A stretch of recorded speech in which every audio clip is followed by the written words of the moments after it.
It is the Burnout. He is ESPN's Peter Burns. Massive news in the Southeastern Conference as it relates to the Georgia Bulldogs. We'll get right to that on this show that is presented by MyBookie.ag. Code next round when you sign on at MyBookie.ag. 120% sign-on or 110% sign-on bonus, 110% sign-on bonus. When you make your initial deposit, that is free money to you. Bet anything, anytime, anywhere. MyBookie.ag. What is up, Burnsy? How are you? I'm doing well. I'm nicely manicured from our friends over at Manscaped, so that's right. You look good. great. I don't know if you saw on Friday. I went with the scruff because, I'm always jealous because, Jesse Palmer and Jordan Rodgers and those guys can pull off this European, really cool scruff, and I'm like, I'd like to do that. And so finally, I got the Manscaped stuff in the mail. Did it, so I'm happy, and it worked good too this weekend. So I'm feeling nice and refreshed. Very nice. TNR20, by the way, to save 20%. Or no, I'm sorry, Burns. Burns is the code. Burns to save 20%. What am I doing? I had the wrong code. I had my own promo code. Amazing. Go tell your wife she's married to a promo code. That's what Luganbill told his wife. I hope you know you're married to a promo code. Kind of a big deal. Promo code BURNS, BURNS, Burns for 20% off your initial order there at manscaped.com. All right, the breaking news today in Southeastern Conference football after the win in Nashville when Brock Bowers had to leave the field. It did not look great. Kirby gave a ray of hope when he said the x-rays were negative, but you knew there were more tests to come. And today the school announced, Georgia announced, that Brock Bowers will undergo an ankle stabilization surgery, most commonly known as the tightrope surgery, which, by the way, was developed and perfected right here in Birmingham with our buddies Norman Waldrop and Lyle King. Great guys that are the guys that kind of created and perfected that surgery. And it's a very successful surgery. That's the good news, Burns, is they're able to take these high ankle sprains and get them fixed. And in a lot of ways, I've talked to players that have done this. They're like, I really wish I could do this voluntarily. My ankle is actually stronger after the tightrope surgery than it was before. That's interesting. It's almost like the Tommy John surgery for ankles. It'd be like, all right, in the off season, everybody's headed down to Birmingham. We're all getting tightrope surgery and ready to go. So if I'm not mistaken, I mean, the amount of, I don't know that many surgical terms, but it feels like the tightrope surgery. Wasn't that what Tua had a while back? It was. Yeah. He was one of the early ones that I think they did it on. And so to use that time frame and the normal recovery time is 4 to 6 weeks. So somewhere in that 4 to 6 week period is where you can. Brock will play in 2 weeks, basically. He's superhuman. Yeah. And I don't know if you remember, Tua had it right after the SEC championship game. And about 4 weeks to the day later, they're at the Orange Bowl. And I remember being down on the field. I don't know if you're at that game, Alabama, Oklahoma. No, that wasn't. And as a Dolphins fan, go Dolphins, I can tell you Hard Rock Stadium, the surface can be a little bit tricky. They get a lot of rain down there. It's shared by two teams. That was a new surface they had put down for the game. And Tua came out early to run on it with a lot of supervision just to see what the surface was like. Had that surface been slick, he was not going to play in that game. Mac Jones was going to play, but they felt like the surface was going to hold up fine Jalen Hurts was going to play, not Mac Jones, Jalen Hurts. They felt like the surface was going to hold up fine, so they cleared him to play in that game, and he played. So if you look at that window, that was 4 weeks. Brock Bowers, you would probably, best case scenario, I think absolute best case scenario, have him back at Tennessee. Probably expected scenario at Georgia Tech. Probably worst case scenario, he can't even play in the SEC championship game. And then you look at the playoffs. Yeah, the worst case scenario, if you're a Georgia Bulldog fan, he goes, hey, you know what, man? I've got 2 national championships underneath my belt. I've got a bright NFL future ahead of me. I'm probably going to be a top 10 pick. Might be time to just rehab this thing. Now, there's nothing about Brock Bowers in my mind, Brownie, that makes you think that this guy says, hey, it's all about me. I'm done. I don't need this. I can't, risk my NFL career on it. But, and I think Kirby's smart enough to know as well, too, that, hey, if all of a sudden he rushes a guy back for the sake of the team as opposed to for the sake of the player, he'll be negative recruited on for years on news. But I still don't think, I don't think Brock Bowers is a guy that does not want to play for Georgia. I think he's competitive as hell. And I also think Kirby's not a guy that would force anybody to play. I think he's secure and he loves that team, and he loves Brock Bowers has brought to that squad. So, listen, I'm guessing on these timelines. For me, I look at it and go, it's a tough second half schedule for Georgia, but as long as you can have him back against whoever it may be out of the West in Atlanta, feels like to me the right right time frame, right? Because you probably wouldn't want him to put out there a go against Georgia Tech late into that game. So if you're going to get him back and quote unquote rush him, all right, is it Tennessee? Is it Ole Miss? Or are those a timeline that works? Maybe. But I would probably just say, hey, we want you to be in Atlanta. You tell us how you feel. And if not, Lad McConkey, you're up. Oscar Delp, you're up. Rose Mead, like all those guys. It's now time for that recruiting class to kick in. I feel, obviously you feel awful for Brock Bowers. I mean, this is, his last lap around. Chance to make history, being 3-time champions, national champions. Nobody's done that since Minnesota did it pre-World War II or whatever it was.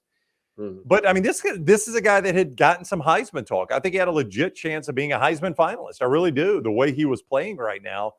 And I mean, just the truth is, even especially as a tight end, you can't miss 1 or 2 games and be a Heisman finalist, much less a month of the season. So I hate that for him. I mean, I really do think, just on a personal level, he'll be fine. He's going to go make a ton of money in the NFL and earn every dime of it. But I do think there was a legitimate shot he and Jayden Daniels from the Southeastern Conference were going to get some of those Heisman looks. Yeah, it was a tough weekend for the SEC when it came to Heisman Trophy kind of candidates. Because I don't know if we have under the eventual winner here in the SEC, but I mean, you look at Bowers, he had to play flawless, and he already had a couple of off games early in the season where they were trying to find the offense with Mike Bobo and Carson Beck. Now this surgery will definitely end that. On the flip side of it as well, too, Luther Burden gets a little bit banged up. He doesn't have a monster game for the Missouri Tigers. They continue to win, and had he had some monster game and done some electric stuff, which Eli has done in that game plan for the Tigers so far against Georgia, he might have been that guy. So I think we're down just to Jayden Daniels being the lone person that has an opportunity to get invited to New York, truthfully. Yeah. Doesn't this show you, though, Peter, how hard, and when we say it is impossible to go undefeated in the SEC 3 straight years, it is impossible to win 3 straight national championships. It's impossible to win this many games. You never want to try to project injuries, but this shows you why those things are impossible. It's hard to go through the gauntlet of a tough conference like that and not get key guys that miss extended periods of time. Yeah, and poor Georgia, they're going to have to downgrade from a 5-star superhero to another 5-star Oscar, another 5-star guy that they just like, and then they'll have guys that just like walk on sometimes that are just like, I'm a preferred walk on. Well, this guy would play for 85% of the rest of the country. And I mean, that's the difference with Georgia football right now and everybody else, including Alabama, is that they have the depth to withstand an injury here and there. They already had to do it early this season, right? So I mean, again, I think it's something. There's a reason why Kirby. There was a couple of games early this season where I look at the box score and there were 14 wide receivers that caught a ball. I'm like, how the hell is that even feasible? Like, how do you have 14 wide receivers on your damn roster? I know. It's just a matter of playing younger guys and getting them ready to play. And now they're going to have their opportunity. So there's no good time for that. It sucks for Brock Bowers, who, by all accounts, every time we talk to coaches down there, they say first guy to the meetings, first guy to practice, works hard, works his ass off. And I just hope that he gets better, because I don't want that to be the last time I ever see Brock Bowers. Now, limping off a field in an active construction zone at Vanderbilt does not need to be the way he leaves college football, right? But I'll be honest with you. If Brock Bowers says, hey, man, I'm not ready to play again, and he's never played another down of football for Georgia football, I would be disappointed as a fan, but my brain would look at it and go, I absolutely 1,000% understand. Now, I'm sure that he has some type of insurance policy through Georgia, but this kid has a bright future, and he's given everything to the Georgia Bulldogs. So it's going to be interesting to monitor the next couple of weeks. Yeah, fans often are not reasonable, but if you're a reasonable Georgia fan, you would look at that and say, this guy has given us far more than we ever expected, right? I mean, he's a tight end that was in the Heisman discussion. And with him, we've won 2 national championships in a bunch of football games. He's given me everything. If he walked away and said, hey, I'm just going to get ready for the NFL, a reasonable Georgia fan will look at that and say, thank you for your service. We appreciate your time. You've done everything and more that we could ask for. In an odd way, what the best recruiting pitch for Kirby is to tell Brock, hey, man, shut it down. I don't want you playing anymore. I feel like Brock's such a competitor to be like, nah, hell no. Like, I don't care what it takes. Like, I'll do the Aaron Rodgers rehab, whatever it is, like deer antler spray that's legal or whatever. Like, I'm getting back on the field. And now the question is, though, as we move forward, how vulnerable is Georgia, right? Because they're not 2021 or 2022 Georgia right now. And I don't know how much Brock was the leader of that group, right? Like in the years past, you could probably say it was Stetson who grew into that role. Yeah. I would think it's Brock to where when people look at it, go, oh, yeah, 19's back. We're good to go. That's a concern I have is the leadership void as they get into the tough part of their schedule, including who they face in Atlanta. Absolutely. Now, listen, we're going to talk. Oops, wrong way. We're going to talk about the third Saturday in October coming up third here. That one. Move down. There you go. Third Saturday. So point the other way. What are you doing? You got to point the other way. The other way. Use the other hand. No, it's on my screen. On my screen, I got it right. Oh, okay. Just in case. All right. So we're going to talk about Tennessee coming up in just a little bit, but that game in Knoxville without Brock Bowers looks a little more different than with Brock Bowers. There's no doubt about that. Yeah, assuming that Joe Milton somehow turns into somebody not named Joe Milton and plays that way, right? I mean, like that was a big win for Tennessee, right? Because I said, and I think we talked about it last week here on the Burnout, it was the fact that as much as Jimbo needed this game, the cake is already baked about what Jimbo is and what he isn't, and what A&M are and what they aren't as a program under his leadership. It's still being baked with Josh Heupel. And so to come off a bye week, to have that crowd, the checkerboard, all of it, and for you to answer, and more importantly, to win a game in which it wasn't a shootout, right? This wasn't the Golden State Warriors scoring 132 points and Steph Curry hitting threes from half court. This was 1988 bad boy Pistons style football against the best rush defense, I think, in the SEC, if not the country. And they put up over 230 yards rushing. That was a big time, big boy football win for the Vols up in Neal. More on Texas A&M in just a moment. The Burnout presented by MyBookie.ag. Code next round when you sign on to MyBookie.ag. Code next round. And you get that sign-on bonus, 110%. That is free money.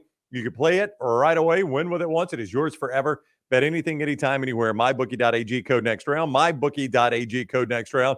Peter Burns is so clean-shaven because our friends at Manscaped have delivered product to his beautiful home there. And you love it, don't you? You love that Manscaped product. No, I mean, seriously, the thing I like about it now is that if I want the scruff, I can just kind of go easy with the little with the blade. But if I really wanted to, and I had to on Monday, I was like, all right, I need to be a little more clean shaven. I literally used it, got all the scruff down, kind of tightened it up a little bit. So I'm all in. You can go to manscaped.com, use the code BURNS, save 20% off your initial order when you go to the code BURNS. If you get that performance package, you just get all the great products there. The lawnmower is there, 4.0. It's got the guard. It's the adjustable guard. I love that one.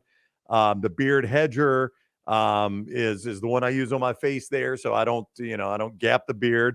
You got the handyman, which is kind of the portable deal. The shears, the weed whacker takes care of the nose hair and the ear hair, so you don't look like some old man walking around out there. The Manscaped underwear, the last time I got one, like I have a pair of it. It's fantastic. Like the two best pairs of underwear that I have is I stole Jordan Rodgers underwear a couple years ago when we were on a spring tour. That's a different story.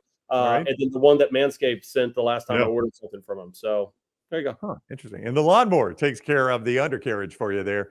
Manscaped.com, code BURNS for 20% off your initial order. Manscaped.com, code BURNS for 20% off. One day on this show, he'll tell us why he stole Jordan Rodgers' underwear. I've got to hear the story behind that. Just real quick, we were at a spring tour. It was actually at Texas A&M.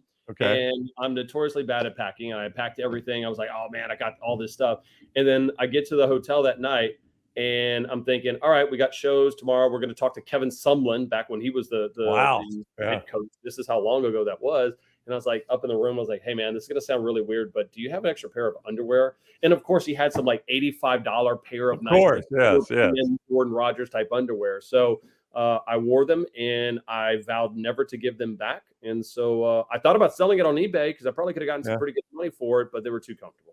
I tell you, once I've given underwear to somebody else and they've worn it, I don't want it back. So I don't. Yeah, Yeah, I felt like that was going to be the case, so I was yeah. like, "Oh, I'll Just keep wash it. it, give it back to you," and he No, goes, "Nah, we're no, okay." And I go, just keep it.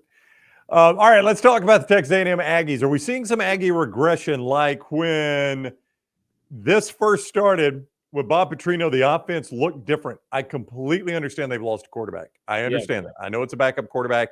It's not your everyday backup quarterback. Max Johnson has a ton of SEC experience. But the longer this season has gone, the more and more that offense looks like the offense that Jimbo Fisher has had there for the last couple of years. Do you still see Bob Petrino's fingerprints on this deal? yeah," but I see also the reason why Connor Wegman was the starting quarterback and not Max Johnson. Like Max Johnson is, I think, a good, adequate quarterback. He is as Yeah. good of a backup quarterback as you're going to be able to get. Is he a bona fide? I can go to the college football playoff with him at the helm. I don't know. When I watch it, every single play just feels like it develops slow, and I don't know if it's part of the wind up motion that he has when throwing the ball. There's just something about it that just seems like I'm watching it in like 0.75x speed. That's just a touch slower. And again, I mean, like kudos to him. Did not, complain about it. Put in all the work. He's a good quarterback. I just don't think he's the guy, and that's why we saw Connor Wegman, beat him out, frankly, because Connor Wegman had a little bit of a quicker release and had a little bit more, speed to him. So it's tough. I mean, what else can you say about A&M? I mean, I thought when you talk Aggie regression, you weren't going to talk about this team itself offensively. I thought you talk about just the program itself of where Yeah. we're at. I mean, now you take out 2020 where we didn't have fans, and they're talking he's 3-14 on the road.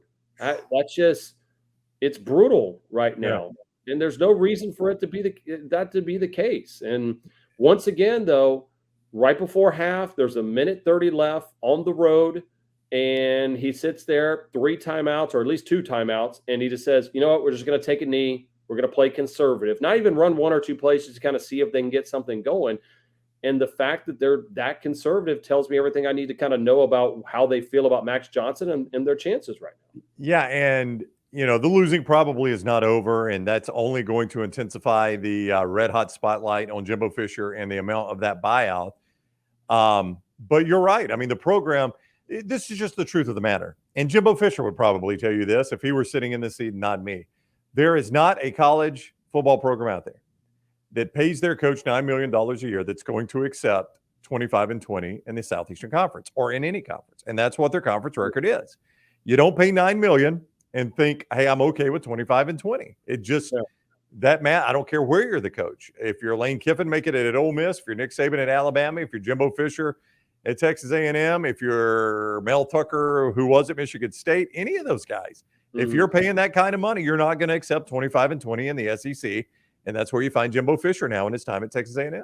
Yeah, and I mean, again, I've walked down the plank enough times to where I'm like, I'm done. It's like, fool me once, shame on you. Fool me 453 times, kind of That's shame right. on me Yep. about Texas A&M. And I hate that, because again, like I'm that stockbroker that it keeps going back to a stock that keeps going farther and farther down. Like just keep doubling down on it. Because I do believe they have all the bones there. It's just for whatever reason. Like Jimbo at A&M right now starts kind of feeling a little bit like Scott Frost at Nebraska, Yeah. where on paper it really feels like everything should click. Like, and you just look at it, go, I don't understand it. Like, why just this doesn't work right now? But again, I give more of the credit to Tennessee. I think, what I learned about Tennessee this week is the fact that they are a defensive minded team first, rushing attack team number 2, and number 3 a passing attack team. Like that's in that order, which is crazy to think when you're talking about Josh Heupel and after what happened last year between Hendon Hooker and those guys. Yeah, and it was an impressive win the way they ran the ball on A&M, because even in the losses to Miami and Alabama, the Hurricanes, the Crimson Tide didn't run the ball on them. No. They won those games through the air. They were able to move the ball through the air, a lot of deep balls from Alabama. It was not the run, and it was the exact opposite in Knoxville Saturday. And I wonder if that makes you panic a little bit more, Bernsey, if I'm an A&M fan, that The one thing I felt reliably we had was a great run defense. The teams couldn't come in and just run it down our throat. Well, there you are in Knoxville, where a team's just running it right down your throat. Joe Milton had 100 pass yards, and they still I don't think there's any panic in College Station anymore. I think there's probably apathy, but I think there's no longer panic, and that's unfortunate. And that could have been the case in Knoxville had they lost that game. But now you start talking about, all right, Tennessee, Alabama, this is an interesting matchup, especially with that Tennessee defensive front and the offensive line woes that Bama's been having. Let's talk about that game next. MyBookie.ag brings you the show. MyBookie.ag code next round gets you that sign-on bonus, 110%. That is free money for you when you make your initial deposit. They match it with 110% bonus. You win with it. It is yours forever. All you got to do is win one time, and it's yours. MyBookie.ag, bet anything, anytime, anywhere. MyBookie.ag, code next round. MyBookie.ag, code next round. If you're looking for a little advice, Lance Taylor gives it to you on lanceslock.com. They've got daily packages, weekly packages, monthly packages, full season packages starting below $100 a month. And you can get everything right there at lanceslock.com. Lanceslock.com. Take those plays over to mybookie.ag and win with lanceslock.com. All right, third Saturday in October coming up. Alabama playing host to Tennessee. You know, it's funny. When you look at this game last year, what was it, 52-49 or whatever it was? I don't know if the two teams combine for 49 points this year. It's such a different game we're going to see in Tuscaloosa. Yeah, it feels like we went from Oregon, Washington to all of a sudden Iowa, Wisconsin, right? In year to year between these two teams. I think it's fascinating. But, you know, to me, this is a style of fight in which Alabama is prepared for. I don't know if Tennessee is, right? And if you told me, hey, which is a more electric quarterback, I'm going to go with Jalen Milroe over Joe Milton. There's no doubt about that. And, you know, the question is can Tennessee on the road create, you know, turnovers? They've been opportunistic because that defensive front has been so good. I mean, James Pierce is awesome. I mean, like we talk about Harold Perkins being a monster. What Pierce does for Tennessee is equally as dominant right now for him. But I don't know. Last year I felt that Tennessee had a chance in a track meet. For whatever reason, I just don't feel like they have that same opportunity. And I think it's just because I'm not used to seeing Tennessee win games like this. I mean, when Josh Heupel scores less than 30 points, they were 0-8. This was the first win he ever had in kind of this rock fight type bad boys, Detroit Pistons style football that they play. You know, you mentioned, and I would think Tennessee would probably need to be +2 in turnovers to win this game. That is one thing Alabama is doing much better. They're not turning the ball over. Jalen Milroe had a propensity to give it away a little bit, and he has cut down on the turnovers. Now, it's far from perfect with Alabama right now, but that is one area of great improvement for them, as they are not turning the ball over the way they once were.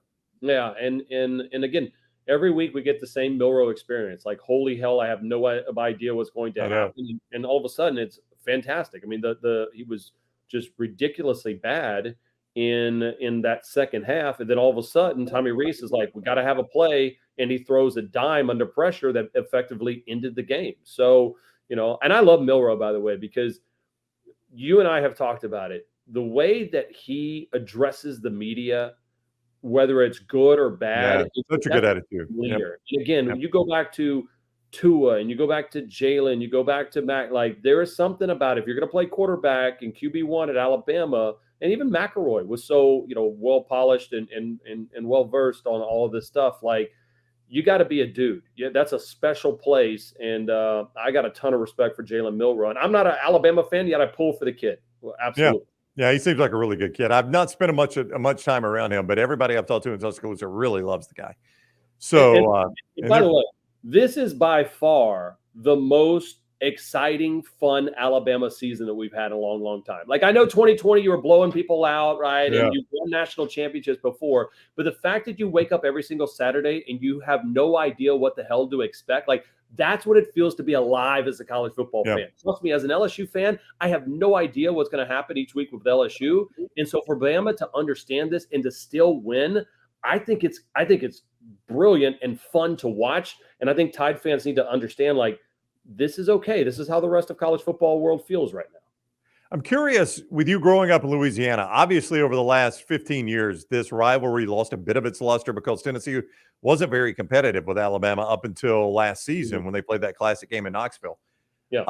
But when you were growing up, it was a more competitive rivalry, obviously. Where did this register for a kid growing up in Louisiana whose family was an LSU family?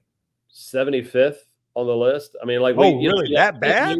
like Bama, Tennessee was never really that thing because Yeah. you always want your rival, the enemy of my enemy is my friend. Well, Right. growing up, LSU Alabama wasn't like LSU Ole Miss or LSU Auburn, right? Or even how we see in Florida to a certain extent. It's not over until like the last decade or so that we saw LSU Alabama take on this huge game of the century type feel. So, I think from afar you understood it existed, but it was never like how I understand it when I listen to Alabama players and I listen to former Tennessee players that we work with on the SEC network go, bro, like this is hatred. Like there are groups of people that do not like each other in this rivalry. So that's why I hope it's a fantastic game, and I think it's going to look completely different this year than it did last year. I think you'll find too, like if having grown up in Alabama, the further north up I-65 you go towards the Tennessee border, the more and more it gets intermingled with Alabama and Tennessee fans. Like, south, Birmingham and south, it's more intermingled Alabama and Auburn fans, right? Yeah. But the further north you go, the more those Tennessee fans have come in there. And you talk to people that grow up in the Tennessee Valley, this is as big as the Iron Bowl to them. Yeah, my favorite picture, and it was a famous picture of Alabama. I think it was a wide receiver who scores a touchdown, and he's just doing kind of like the "Are you not entertained?" to the crowd. Yeah. It's just that one Vol fan that's sitting there, and I won't do the right one, but he's giving you that. That was the ring finger, by the way. Yeah. Okay. Wow. Good man. Yeah, and like I'm like that is it. Just hashtag it just means more sometimes. Here's Peter Burns of the SEC Network and ESPN. The show Burnout presented by MyBookie.ag. Code next round when you sign on at MyBookie.ag. Code next round gets you that sign-on bonus, 110% of your initial deposit. That is free money to you that you can play anytime. They're in MyBookie.ag. You only got to win with it once. It is yours forever. It's not one of those deals you got to win 5, 6, 7 times. You can play that. The money bag. They've got great player props. A casino, they got everything at mybookie.ag. Code next round when you sign on and use that sign-on bonus. The code next round to get that sign-on bonus, 110%. Also, Rhoback.com. Not only does Burns use the Manscaped, he wears the Rhoback. They got those great soft hoodies. They got the quarter zips. It is quarter zip season with the weather getting cool. They got the wonderful golf shirts. We have got Rhoback pants they have sent us. Burns, they are the most comfortable pants you've ever put on your life. It's like wearing pajama pants that look nice enough you can wear them to church. Okay, so you find me, you find me that combo, I am all in. I'm in. Listen, I joked around because yesterday it is getting a little bit cooler here in Charlotte, and I'm like I got to get like even more of the Rhoback stuff because I'm on like a 4 Rhoback hoodie rotation, and I'm like, people start looking at me like, dude, are you a hobo? Like, is that all you got? And then they feel it. They're like, okay, I get it. I understand. Code TNR20 at checkout to save 20% off your initial purchase. They're at Rhoback.com. Code TNR20 at Rhoback.com. All right, let's finish up with the Florida Gators. They kind of look dead there in Columbia, and then all of a sudden they come to life late. Tough loss for Shane Beamer and the Gamecocks. Huge road win for Billy Napier and the Gators. That's something he has not done at Florida, is win on the road. They now have a little bit of life. They now go to a bye week before a cocktail party, and they're playing a banged-up Georgia team. We talked about it earlier. No Brock Bowers when they come out of this bye week to play the cocktail party. The Gators, should they be baiting me in here? Is this a different Florida team? Is Billy Napier got this thing turned around? Listen, I was not a believer in Florida football early this season, right? And a lot of it was like, it's Graham Mertz and it's 80% completion, but I didn't feel like it. And then watching that game, and albeit South Carolina's defense is not, the 85 Bears by any means, but just watching him and the leadership that Mertz has is nothing short of fantastic. And I had him on my show this morning, and I was pissed off that we actually had Graham Mertz on the show because I walked away from that interview like, how in the hell am I ever going to pull against this guy, especially when LSU and Florida play, Brownie? Like I'm supposed to dislike the Florida Gators when LSU plays them because me and Chris Doring have this great bet. And I'm just listening to Graham Mertz, and I'm like, I'm a 44-year-old man, and I want to be more like that guy. He's just, certain guys walk into a room and they just have this leadership quality. And I'm watching the kind of the raw feed of the Florida South Carolina game. And I'm just watching him after big plays, after they score the first touchdown that gets him close, how he's hyping up all of his guys, right? And it's not just kind of, you can tell he's having conversations with his guys, like leadership conversations, like a head coach would with some of these players on offense, on defense too. And I think that he won over that room. I think it's tough for these transfer quarterbacks, or any transfer, but especially these quarterbacks, Brownie, to own the room day one. That's tough. You walk in, there's 130 guys looking at you like, all right, what are you going to bring to the table? I think that win right there in a hostile environment, everybody's like, bro, let's go shock the world. And go, you're playing with house money right now. No one expects you to beat Georgia. Like open it up. They did. It worked. Ricky Pearsall is unfreaking believable. Like a live team right now. It's a weird deal. Like if I had told Florida fans going into the bye you're 5-2, I think they would have been like, I don't know if I like 5. I'll take 5-2 through 7 games, I guess. Yeah, that's at least improvement. It had not felt like improvement until this past Saturday, for whatever reason. But you look at it, 5-2. I'll say this: you take away one bad quarter, and you can't take quarters away. I get it. Take away one bad quarter. From Florida football at Utah, and this is a pretty good team, I think. I think you look at this team a little bit differently. Now, what happened in Lexington, I don't know. It's interesting because if you take 5 minutes away from Florida against South Carolina, you're 4-3, right? Yeah. Like, and you're like, oh my gosh, they can't win the game. How did you lose to South Carolina? And they're not good, and that was just disgusting. So I just think that that's what we're having. We're having so much inconsistency. Like we've been always we've watched SEC football, and by week 3 or 4, we knew pretty much exactly what was going to happen. You'd see an odd upset here and there, but right now it feels like an NFL Sunday where it's like, wait a minute, why are the Panthers up 14-0 on the Dolphins? Like, what the hell? I don't know, but you know what? They couldn't close the deal. The Dolphins They did. But again, I was really impressed with him, but defensively, I'm more impressed. Let me be positive about this. The job that Spencer Rattler has done when he has no offensive line right now, they don't have as many playmakers, especially when Juice Wells went down, has been nothing short of fantastic. And I'm like, I know there's no college football free agency or trade deadline, but if there was, the greatest trade that would be concocted is to say, Spencer Rattler, you've been traded to the Tennessee Volunteers to play quarterback for that team for the remainder of the season, and you get like 3 or 4 like recruits or draft picks down the road, because that's the only thing I think that's Tennessee's missing right now from being honestly a college football playoff contending team is the play of Joe Milton, and Spencer Rattler's that's the only thing right now that feels like it's working for South Carolina. You could drop Rattler on a lot of teams and make a vast improvement. I mean, Alabama is one of them. Auburn is certainly one of them. Auburn can't throw the ball to save their life right now. Rattler would completely change that team. I don't know that it would make them a championship contender, but it'd make Auburn a much better football team. There's no doubt. I'm sure you guys have talked about this. Best quarterbacks in the SEC. I think you start with Jayden Daniels. I don't think that there's a doubt. He's a Heisman Trophy candidate right now. Mm-hmm. Number 2 would be who? Beck had played very well of late. I think overall full picture, I still go Spencer Rattler. I mean, as far as if you had one quarterback to play in that game. But I'll be honest with you, after watching Mertz, he's there, and he has that opportunity. And the Florida schedule is just brutal down the road. And, if they could get 2 more wins, I almost consider this a great season, or just 1 more win if it happens to be, in Jacksonville. I would say this too, KJ Jefferson, especially in the second half against Alabama. The guy gets no protection. Mm-hmm. And they've got no running game right now. He's having to do a lot by himself.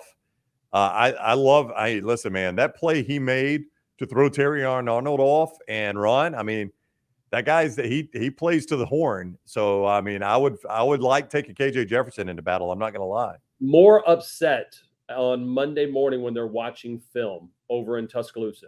Is it Nick Saban when looking at how bad they played when they were up 24-6 and how they let Arkansas get in?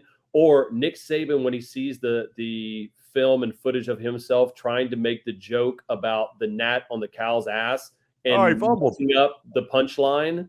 Like, that just ate at him that he couldn't hit the punchline right. Yeah, and you could tell he's processing it in his head. Is it a fly on a cow's ass? Is it a gnat on a fly? Is it a gnat on a cow's ass? That's it. Yes, yeah. It's you could just tell that he was not happy with that whatsoever. All right, thank you to all our sponsors that bring you the Burnout. Let's run through the codes real quick. MyBookie.ag, code next round to get that sign-on bonus, 110%. That is free money. Free money. Manscaped.com. Burns gives you 20% off your initial order at manscaped.com with all those great products. Code BURNS, 20% off. Code BURNS. Roback.com. Code TNR20. You save 20% on your first order there at roback.com when you use code TNR20, and no code needed at lanceslike.com. Just go sign up and start winning games. Lance Taylor at lanceslike.com. They bring you the show. It is the Burnout with Peter Burns. Thank you very much for the time, Burnsy. Enjoy your football weekend coming up. See you next week, Brandon.